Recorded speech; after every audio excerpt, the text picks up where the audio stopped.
Hello, guys. So you're welcome to a continuation of our lecture on power series. So here we want to look at how you actually represent functions as power series. And we're going to start quite simply by comparing a given function to the geometric series that we've seen before. So that is what we'll start with. And then later on, we'll look at how you differentiate and integrate power series. They are actually linked because we're going to use the idea of differentiating and integrating power series to be able to help us represent a given function as a power series. Okay, so that is a plan for this. So now, why is it important for us to be able to represent a function as a power series? There are a couple of advantages to that. All right, sometimes it helps when you are integrating functions which you don't have elementary antiderivatives, right? It's a complicated function.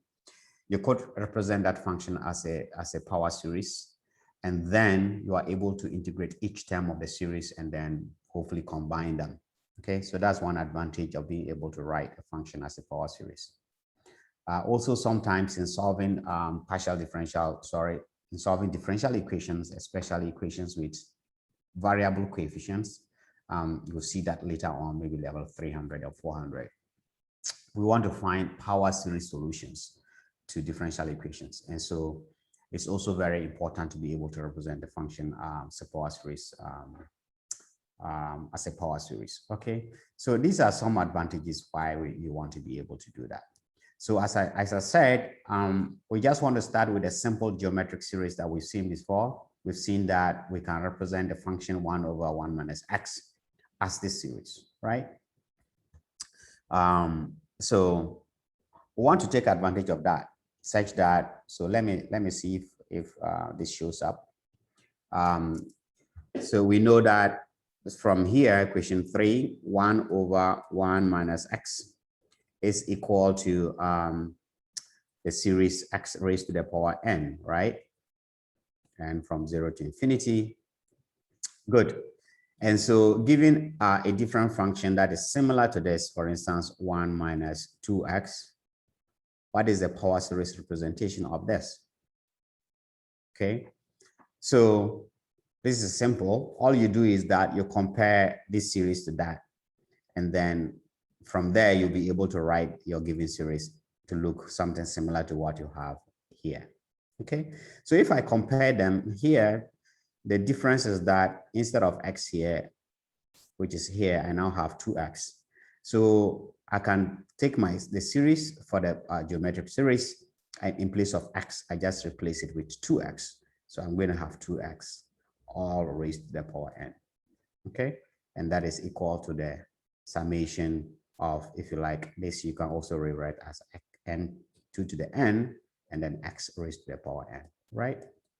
And that gives you a representation of this function, this new function here, 1 over 1 minus 2x, in terms of a power series, which is given by that. Okay, so all you do is, given a function, you try to compare it to this. So in the first few examples, it's going to be as simple as what I've just done. And then subsequently, later on, we'll look at how you actually use the fact that you can differentiate and integrate power series. You use that, take advantage of that to be able to represent other functions as power series. Okay, so that is the plan for now. So equation 3, keep note of it, it's very important. It will repeat over and over again. So you have 1 over 1 minus x is given by that.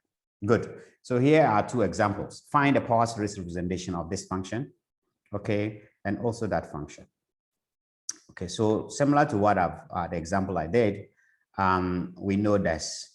We know the power series for this geometric series is given by that. So that is fine. Now, the given function, we want to write it to look somehow like this so that we can pull out what x is and just replace this x with it. Okay, so if you have 1 over 1 plus x, this you can also write as 1 over 1 minus x, you see? So now I'm introducing this negative that is here. So now my x now is minus x. And so I go back to the series. In place of x here, I replace x with negative x. So I'm going to have negative x to the n. So that is equal to this. I can also write as minus 1 raised to the power n. This 1 here, this negative 1 to the n, and then x to the power n. So the series 1 over 1 plus x can also be represented as this.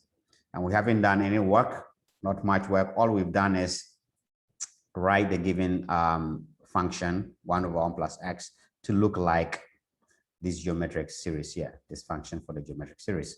And then from there, we can get the series for the given function. Okay, so basically that is that for this example.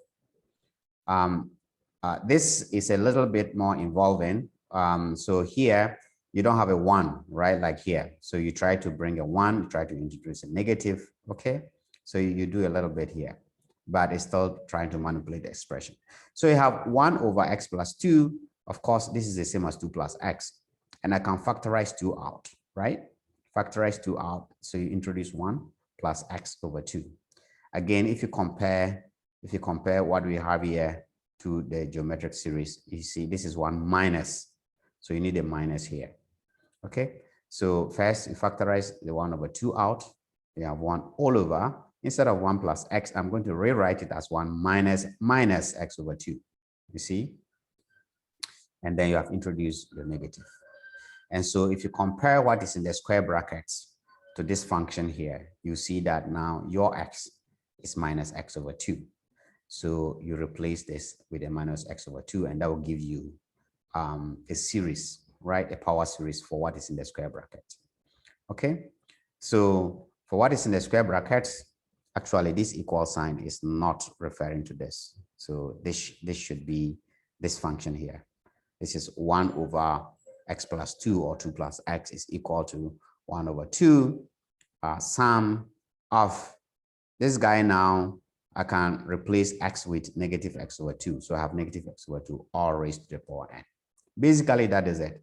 Then you just rewrite this, manipulate this, and then you can get that, right? The negative 1 to the n is here. I will have 2 raised to the power n multiplied by these 2. That's why I have 2 to the power n plus 1. And then, of course, multiply by x to the n.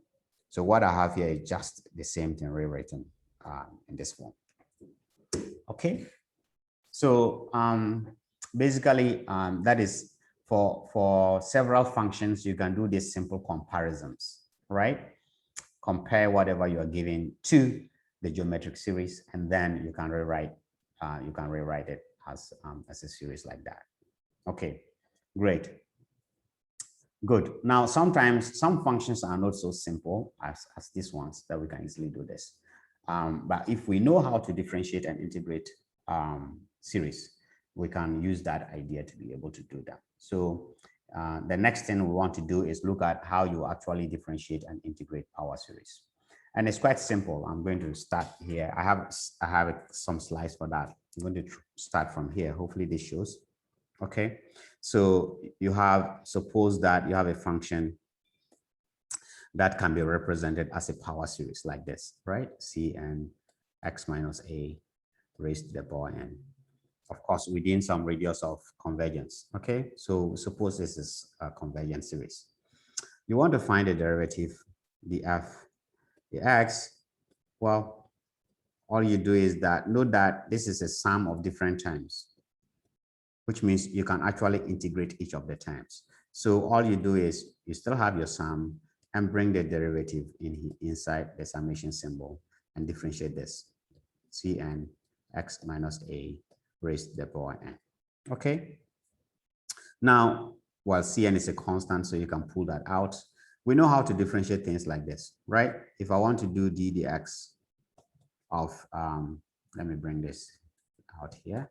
D dx of x to the n, remember this, right? If you differentiate this, all you do is you have n x to the n minus 1, right? That's it. So this will basically just give you, you still have your series to infinity. Cn is still there. If you are differentiating this x, then you bring your n and then subtract n, right? You have n into x minus a raised to the power n minus 1. So if I differentiate this power series, I'm going to get this series here. And this series is basically the derivative of each of the terms of this power series. Okay, so if I expanded this and I differentiate each time, I put them back together, this is what I get. Okay, so this is a short form of that. Okay, and you can do that for integration as well. Okay, so that's what we're going to do next. So this is given a power series, which is given by this. We can actually differentiate and integrate each term of the power series. So given this power series, all right, with a radius of convergence or interval of convergence given by this, the derivative of the function, that's this series here, is basically equal to that. This is what I demonstrated. Okay, so it's given by ddx of this times of the series. So differentiate this, you bring your n and then subtract from here. So you have that. Note that if you expand this, you get that. And this is basically the same as when you differentiate each term of equation 4 of this series. This is a constant, right? If I differentiate this, this goes to 0.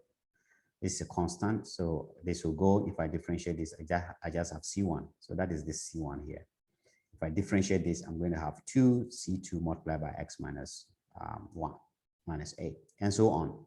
Okay, so what we did here is a short form of saying that you want to differentiate each term of this series, and that will give you this guy.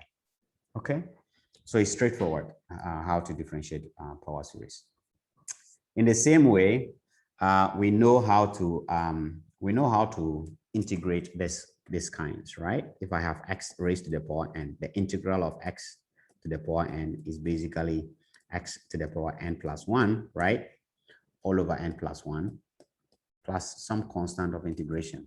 So you use the same idea to integrate a power series.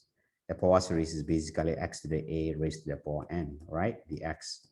So if you integrate it, x minus a raised to the power n plus 1 all over n plus 1, right? Plus some constant of integration. But in this case, you have summation symbols in front. That's it. Okay, good. So that's what this is doing. This says to integrate the function, which can be written as a power series. Okay, take the integral inside the summation symbol and just integrate that. If you integrate this, you add n to this, you have n plus 1 all over n plus 1, right? Plus your constant of integration. And this is similar to integration each time of the series. Okay, so that's all about differentiating and integrating power series. Now, these two comments are important. They say that given an original series, if the radius of convergence of the series is r, okay, so this thing here is r, is not real numbers. It's actually the radius of convergence, this number here. Okay, so if the original series, the radius of convergence of the original series is r, and I find the derivative of it or integrated the series, the radius of convergence remains the same. However, the interval within which it converges could change. The interval could change, but the radius will still remain the same. So that's what this is. This comment is about. Okay, good. So let's do these examples. So again, we're going to exploit the fact that we know how to differentiate and integrate power series to be able to help us to represent functions as power series. So we are given this function here. We want to express these functions as power series and also find the radius of convergence. I will let you find the radius of convergence. By here, you have f of x is 1 over 1 minus x all squared. Okay. Now, the tricky thing here is that you have to be able to recognize that the function that you are given is either the derivative of some function or the integral of some function. Okay, that is the only difference here. So here, remember we're comparing given functions to the geometric series. We're going to do a similar thing, but now we want to be able to recognize that the function that is given is the derivative or the integral of a function. So here, you're given this function here, f of x is 1 over 1 minus x all squared, okay? Now, note that this function here is the same as the derivative of 1 over 1 minus x, right? If you differentiate 1 over 1 minus x, well, you could use the, if you want, the quotient rule, right? You have d dx, the derivative of 1 over 1 minus x. Okay, use the quotient rule. I'm going to have 1 minus x times derivative of 1 is 0 minus, I leave 1, derivative of negative x here is negative 1, so I have plus 1 all over 1 minus x all squared. Okay, so this is just 1 over 1 minus x all squared. Okay, so the derivative of the geometric thing, right, this function, which we can represent as a geometric series, the derivative of it is given by this. So in order to be able to find a power series representation for this, you can go back to the power series representation of this and differentiate it. And that will give you the power series representation of that. Okay, so that is the whole point. So now we know this. We know that 1 over 1 minus x is 1 plus x squared, and the series is x to the power n, right? We know this. But we know that if I differentiate this guy, I'm going to get this. This function is what is given to me here. Differentiate this, of course, this is 0, this is 1, this is 2x, 3x squared, and so on. Differentiate this, and you get n into x to the n minus 1. So simply, the problem is basically to be able to recognize that the derivative of this is equal to the function that is given to you. So you have 1 over 1 minus x squared is actually just given by this series. So we know how to represent it. Here, the factor is, the exponent is n minus 1. You can actually change this to n, right? If you replace this with some k equals n minus 1, then when n is 1, k is 0, and this will start from 0. And you can change back to n. So you have n is 0, n plus 1, x to the n. So this is actually the same as that. If you wanted to, right, change the exponent to start from n, you could do it. So this thing here can be expressed as a series given by this. All you do is recognize the derivative thing, okay? And of course, you can find the radius of convergence. Here, because the radius of convergence of the series we started with, this guy is 1, okay? And then when we differentiate it, the radius remains the same. Remember the 2 comments I made. When we differentiate it, the radius will remain the same as the original series that we started with. Good. What about this one? So in this one, we want to exploit the fact that if we differentiate this, you get a function, and then the integral of that function, of course, will be equal to this. So here we exploited, we use the idea of differentiation. Here we're going to use the idea of integration to be able to find a power series representation of this. Okay, so let's do that. So notice that if you differentiate the natural log, right, ln 5 minus x, d dx of ln 5 minus x is equal to, you bring 1 over 5 minus x, right? And then you differentiate this guy, that gives you -1. So you basically have a minus here, okay? So the derivative of the natural log of 5 minus x is given by this, which means if I integrate this, I should get that, all right? So which means that the natural log of 5 minus x is actually equal to, if you like, negative the integral of 1 over 5 minus x, 5 minus x, x. Okay, so this is the first thing we notice. Then the next step is that we can use the geometric series, right, that we've been using. We can use it to represent this one in terms of a series. We'll try to compare this guy to 1 over 1 minus x, right? When you compare it to this guy, if you compare this to this, you can write this in terms of a series and then integrate that series. The resulting series will be equal to the series representation of this. Okay, so that is the whole point here. So let's go back to that's my slides. So the derivative of this is given by this. Therefore, the natural log of 5 minus x actually minus the integral of 1 over 5 minus x. So we go back to what we did earlier and try to find a series representation of this guy using the power series, using the geometric series, right? So I have 1 over 5 minus x. I can pull out 5. So I'm going to have 1 over 1 minus x over 5 here. Okay, so now if you compare it to geometric series, you can replace your x with x minus 5. And then you have this, right? You have x to the n over 5 to the n. You can multiply through by the 1 over 5, and you have 5 to the n plus 1, x to the power n. So that's 1 over 5 minus x can be represented in a series form like that. You now take this and then plug it in here and integrate it. Okay, so if I put this back in here, I'm going to have the natural log of 5 minus x equal to minus the integral of course, the series. I can take the integral inside and integrate the x, and that will give me x. Just add 1 to this, right, and divide by n plus 1. So I have x to the n plus 1 over n plus 1, okay, plus your constant of integration. So by using this idea of integration, we've been able to represent, right, to write the natural log of 5 minus x as a series, which is given by this. Now, in this case, we could actually go ahead and find what this constant of integration is. You just plug in x is 0. If x is 0, this guy goes to 0, right? The series here goes to 0.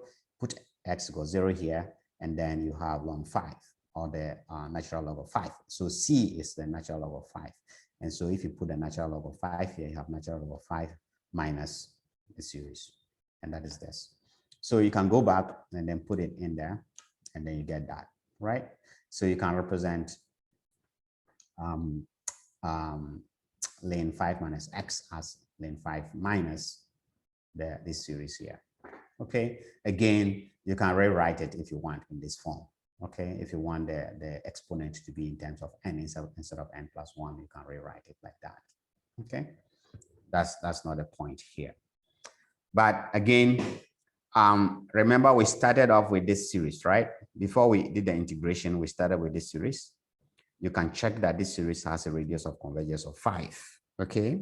Because it has a radius of convergence of 5, after putting it in here and integrating, the resulting series will also have a radius of convergence of 5, okay? From the comment. So the radius of convergence will still be 5 for the series that we just formed. Okay, so that is how you represent functions as power series. You're given the function. If it's simple enough, and you can easily compare it to the geometric series, you just compare it and then write the resulting series. Otherwise, try to see whether the derivative or an integral will lead you to the geometric series form, and then you can integrate or differentiate. Okay, that is the point of what we've done so far. Okay, so I'm going to pause, stop this video here, and then I'll come back, and then we'll look at Taylor series and Taylor polynomials. Okay, so that will be the and that will end this this part on our series.